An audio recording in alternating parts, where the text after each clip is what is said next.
గతంలో జగన్మోహన్ రెడ్డి ముఖ్యమంత్రిగా ఉన్నప్పుడు సొంత పార్టీ ఎంపీ అయినటువంటి రఘురామకృష్ణరాజు మీద థర్డ్ డిగ్రీ ప్రయోగించారు. ఇది బహిరంగ సత్యం. స్వయంగా రఘురామకృష్ణరాజు గారు ఒప్పుకున్నారు.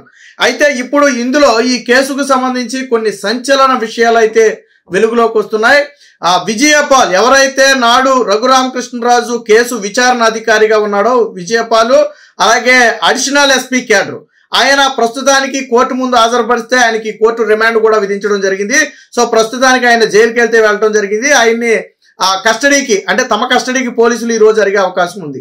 అయితే ఇందులో వెలుగులోకి వస్తున్నటువంటి సంచలన విషయాలు ఏంటంటే, నాడు రఘురామకృష్ణరాజు హత్యకు కుట్ర పన్నారా అంటే ఎస్, అవుననే సమాధానం వస్తుంది. ఇది మనం ఏదో ఊహించి చెప్పింది కాదు. ఎవరైతే ఇప్పుడు రఘురామకృష్ణరాజు వ్యవహారాన్ని ఎవరైతే విచారణ చేస్తున్నారో, ఈ ప్రాసిక్యూషన్ అధికారి ఎవరైతే ఉన్నారో స్వయంగా ఆయనే చెప్పే పరిస్థితి. ప్రాసిక్యూషన్ రాష్ట్ర జాయింట్ డైరెక్టరే రఘురామకృష్ణరాజు హత్యకే కుట్ర పన్నారని చెప్పి స్వయంగా ఆయనే ప్రకటించాడు. ఆ రోజు కాళ్ళు కట్టేసి రబ్బర్ బెల్ట్ అలాగే ఆ లాఠీలతో గాయాలు కనపడకుండా కొట్టిన మాట వాస్తవం అని చెప్పి ఈ రోజు విచారణ అధికారి తేల్చి చెప్పడం, దీని వెనక కర్తాకర్మ క్రియగా ఉన్నటువంటి వ్యక్తులు ఇంకా ఉన్నారు. ఎవరు? వాస్తవానికి విచారణ అధికారిగా ఉన్నటువంటి విజయపాల్కి రఘురామకృష్ణరాజు మీద వ్యక్తిగత కక్ష ఉండదు. కానీ నాడు సిఐడి చీఫ్ గా ఉన్నటువంటి సునీల్ కావచ్చు, లేదా తర్వాత జగన్మోహన్ రెడ్డి కావచ్చు, పిఎస్ఆర్ ఆంజనేయులు, నాడు ఇంటెలిజెన్స్ చీఫ్ గా ఉన్నటువంటి పిఎస్ఆర్ ఆంజనేయులు, సో వీళ్ళ ఒత్తిడి మేరకు మాత్రమే విజయపాల్ ఆ రోజు అలా వ్యవహరించి ఉండొచ్చు. సో ఇప్పుడు విజయపాల్ నోరు విప్పితే దీని వెనక ఇంటెలిజెన్స్ మాజీ చీఫ్ ఉన్నాడా, ఎవరు పిఎస్ఆర్ ఆంజనేయులు ఉన్నాడా, లేదా నాడు సిఐడి చీఫ్ గా ఉన్నటువంటి సునీల్ కుమార్ ఉన్నాడా, అనే విషయాలు బయటపడతాయి. ఇక్కడ ఇంకో విషయం ఏంటంటే, కొడుతున్నప్పుడు వీడియో తీసింది ఎవరు, తీసి ఎవరికి పంపారు. సో ఈ విషయాలు నిగ్గు తేల్చాల్సి ఉంది. ఎప్పుడు తేలుతుంది ఇది? విజయపాల్ని తమ కస్టడీలోకి తీసుకుని పోలీసులు విచారించినప్పుడు ఈ విషయాలు బయటకు వస్తాయి. అందులోనూ ఈ రఘురామకృష్ణరాజుని విచారించే సందర్భంలో సీసీ కెమెరాలు కానీ లేదా రికార్డు చేసి కానీ విచారించాలి. అవేవి కూడా లేకుండా పర్సనల్ గా విచారించారు. సో రఘురామకృష్ణరాజు విచారణకు సంబంధించినటువంటి వీడియోస్ కానీ ఎవిడెన్స్ కానీ ఏమి కూడా లేవు. ఎందుకని? ఆయన్ని ఇబ్బంది పెడుతూ చేశారు కాబట్టి. అందులో ఇందాక చెప్పుకున్నట్టుగా రఘురామకృష్ణరాజుని కొడుతుంటే కొంతమంది వీడియో తీసి చూపించారు, కొంతమంది చూశారు అనేది ఇప్పుడు చేస్తున్నటువంటి వాదన కాదు. గతంలోనే రఘురామకృష్ణరాజు స్వయంగా చెప్పాడు, నన్ను కొడుతున్నప్పుడు వీడియో కాల్ చేశారు, అటుపక్క వ్యక్తులకు చూపించారు, సార్ అని మాట్లాడారు, అటుపక్క వ్యక్తి ఎవరనేది నాకు తెలియదు.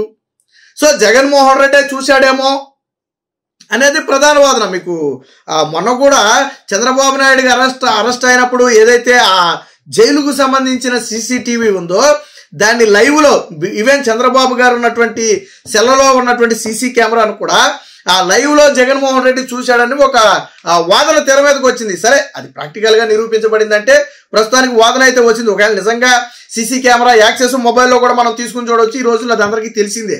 సో అలాగేమన్నా జగన్మోహన్ రెడ్డికి ఉన్నతాధికారులు అత్యుత్సాహం ప్రదర్శించి చూపించారా అనేది తరువాత విచారణలో తెలియాల్సి ఉంది.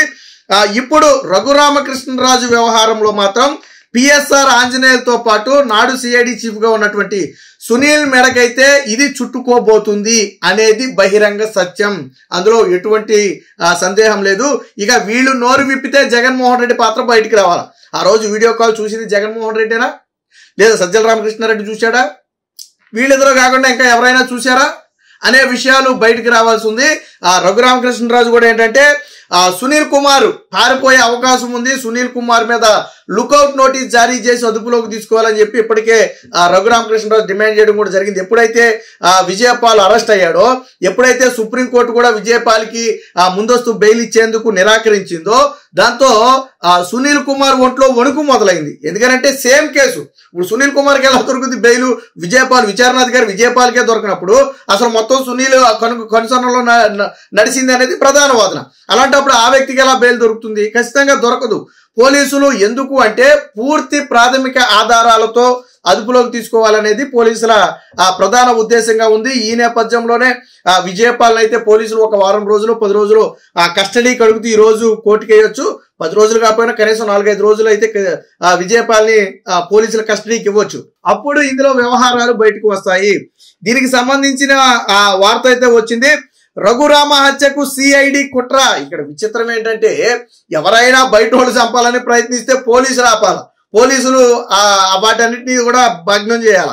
అలాంటిది పోలీసులే అరెస్ట్ చేసి సొంత పార్టీ నేతను, అంటే నాడు వైసీపీ కదా ఉంది, సో వైసీపీ నేతలను పోలీసులే చంపాలని చూడటం, అది కూడా ఒక ఎంపీ మీద హత్యాయత్నానికి కుట్ర పన్నారు అంటే అంత ఆషామాషి వ్యవహారం కాదు. సరే వీళ్ళకి హత్యలు అనేవి చాలా చిన్న విషయాలు, ఎందుకంటే వివేకానంద రెడ్డి హత్య దగ్గర మొదలు పెడితే చంద్రబాబు గారి మీద కూడా రాళ్ల దాడి చేసి ఆయన ఏదో చేయాలని కుట్ర పడినటువంటి ఘన చరిత్ర ఉంది. ఇక విజయమ్మ గారి కొత్త కార్ టైర్లు ఎలా వేలిపోయాయి అనేది ఇప్పటికీ ఒక మిస్టరీగానే ఉంది. సరే ఇవన్నీ కూడా మళ్ళీ టాపిక్స్ అన్ని మారిపోతాయి. ఇక అసలు విషయానికి వస్తే కాళ్లు కట్టేసి రబ్బరు బెల్టు లాఠీలతో చిత్రహింసలు, కుట్రలో జగన్, సునీల్ కుమార్, పిఎస్ఆర్ పాత్ర. పిఎస్ఆర్ అంటే ఆంజనేయులు, పిఎస్ఆర్ ఆంజనేయులు మాజీ ఇంటెలిజెన్స్ చీఫ్. కొడుతున్నప్పుడు వీడియో తీసింది ఎవరు, ఎవరికి పంపించారో తేలాల్సి ఉంది. ప్రాసిక్యూషన్స్ రాష్ట్ర డైరెక్టర్, జాయింట్ డైరెక్టర్ వెల్లడి. 10 వరకు విజయపాల్ కు remand. Guntur special mobile court అయితే ఆదేశాలు. అంతకుముందు ఒంగోలులో సిఐడి మాజీ ఏఎస్పీకి వైద్య పరీక్షలు, భారీ బందోబస్తు నడుమ గుంటూరుకు తరలింపు. 10 రోజులు కస్టడీ కోరుతూ నేడు పోలీసుల పిటిషన్, అంటే ఏదైతే రిమాండ్కి వేశారో వాళ్ళు కస్టడీ కోరుతూ పిటిషన్ అయితే ఈ రోజు వేసే అవకాశం ఉంది. ఖచ్చితంగా కస్టడీకి ఇస్తారు, ఎందుకంటే కేసు పురోగతి ఉండాలి అన్నా, వీళ్ళు ఛార్జ్ షీట్ దీని మీద దాఖలు చేయాలి అన్నా ఖచ్చితంగా విచారించాల్సి ఉంది. ఏది ఏమైనా మొత్తంగా జగన్మోహన్ రెడ్డిని నమ్మిన అధికారులందరూ బలైపోతున్నారు అనేది వాస్తవం. మీరు చరిత్రను చూసుకోండి, రాజశేఖర్ రెడ్డి, జగన్మోహన్ రెడ్డి హయాం దగ్గర మొదలు పెడితే ఐఏఎస్ శ్రీలక్ష్మి, బిపి ఆచార్య మొదలు దాదాపు 10 నుంచి 12 మంది ఐఏఎస్ అధికారులు ఈ కేసులో ఉన్నారు. ఈవెన్ ఎల్వి సుబ్రహ్మణ్యం గారి పాత్ర కూడా జగన్మోహన్ రెడ్డి అక్రమాస్తుల కేసులో ఉందని అప్పుడు ఉంది. తర్వాత సరే కోర్టులో ఆయన పేరును కొట్టేసి అనుకుంటే అది వేరే విషయం. అలాగే ఇప్పుడు తాజాగా అధికారులు 16 మంది ఐపీఎస్ అధికారులు ఆల్రెడీ వెయిటింగ్ లో ఉన్నారు. అందులో 3 సస్పెండ్ అయి కూర్చున్నారు. క్రాంతి రాణా టాటా కానివ్వండి, విశాల్ గన్ని కానివ్వండి, లేదా పిఎస్ఆర్ ఆంజనేయులు కానివ్వండి, సస్పెండ్ అయి కూర్చున్నారు. ఇది జత్వాని ముంబై నటి కేసులో సస్పెండ్ అయి కూర్చున్నారు.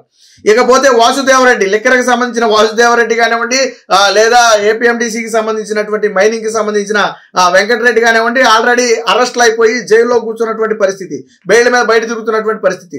అంటే అటు ఐఏఎస్లు ఇటు ఐపీఎస్లు అందరూ కూడా జగన్మోహన్ రెడ్డి బాధ్యతలే. ఇప్పుడు తాజాగా విజయపాల్ ఏకంగా కటకటాల పరిస్థితి. ఒక అడిషనల్ ఎస్పీ హోదాలో ఉన్నటువంటి వ్యక్తి ఇప్పుడు కటకటాల్లోకి వెళ్ళాడు అంటే ఎవరు చేసిన పాపం ఇది? తప్పు చేసిన వాడిని పోలీసులు శిక్షించాలి, అందులో ఎటువంటి సందేహం లేదు. కానీ చెయ్యని తప్పును చేసినట్టుగా చేసి ఒక వ్యక్తిని హింసించారు. ఆ కోణంలోనే ఇప్పుడు అనేక ఇబ్బందులు ఎదుర్కొంటున్నారు. ఈ కేసు ఎక్కడితో ఆగుతుందంటే ఆగదు. ఖచ్చితంగా పిఎస్ఆర్ ఆంజనేయుల మేడకు, అలాగే సునీల్ మేడకు ఖచ్చితంగా చుట్టుకుంటుంది. దాంతోపాటు వీడియో కాల్ ఎవరికి చేశారు, ఎవరు చేశారు, ఎవరు చూశారు, ఎవరు చేయమన్నారు, ఇలాంటి అనేక విషయాలు వెలుగులోకి రావాల్సి ఉంది. మొత్తంగా ఏదైతే ఈ రఘురామకృష్ణరాజు టార్చర్ వ్యవహారం ఉందో ఖచ్చితంగా ఇది జగన్మోహన్ రెడ్డితో పాటు మరికొంతమంది అధికారుల మేడకు చుట్టుకోవటం అయితే ఖాయంగా కనపడుతుంది.